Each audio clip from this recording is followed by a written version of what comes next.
కాంగ్రెస్ ప్రభుత్వం ఇచ్చిన హామీలను దశల వారీగా అమలు చేస్తుందన్నారు రామగుండం ఎమ్మెల్యే. అర్హులైన ప్రతి ఒక్కరికి సంక్షేమ ఫలాలు అందించడమే రేవంత్ సర్కారు లక్ష్యమని చెప్పారు.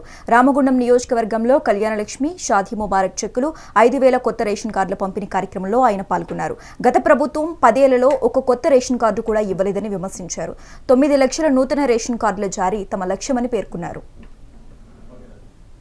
ఈ రాష్ట్రంలో అనేక సంక్షేమ కార్యక్రమాలు ఇచ్చిన మాట తప్పకుండా మాట తప్పని మడమ తిప్పని నాయకుడిగా ప్రతి ఒక్క సంక్షేమాన్ని అమలు చేస్తూ రైతు రుణమాఫీ నుంచి రైతు భరోసా, సన్న బియ్యం, ఇంధనమ్మ ఇండ్లు, అదే మాదిరిగా 200 ఉచిత కరెంటు, గ్యాస్, వంట గ్యాస్, ఆర్టీసీ బస్సుల మహిళా ఉచిత ప్రయాణం, దాంతోపాటు ఈరోజు తెల్ల కార్డు 10 సంవత్సరాల నుంచి రాష్ట్ర ప్రజలందరూ కూడా బిలో పవర్టీ లైన్ సంబంధించిన వాళ్ళు తెల్ల కార్డులు లేవని, వారికి ప్రభుత్వం ద్వారా వచ్చే సంక్షేమాలు రాక అనేక ఇబ్బందులు పడుతున్న తరుణంలో వాళ్ళ ఎంత కష్టమైనా సరే ప్రతి పేదవాడికి, అర్హత ఉన్నవాడికి తెల్ల కార్డులు ఇవ్వాలని రాష్ట్రంలో 9 లక్షల పైన తెల్ల కార్డ్స్ ఇచ్చే కార్యక్రమాన్ని శ్రీకారం చుట్టడం జరిగింది.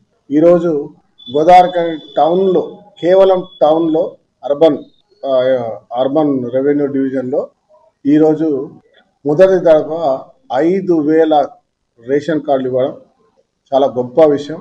అదే మాదిరిగా పాలకుర్తి మండలంలో పూర్తి స్థాయిలో ప్రతి ఊరికి మినిమం 50 నుంచి 60 మంది కొత్త కార్డ్స్ ఇవ్వడం జరిగింది. ఈ రాష్ట్రంలో అనేక సంక్షేమ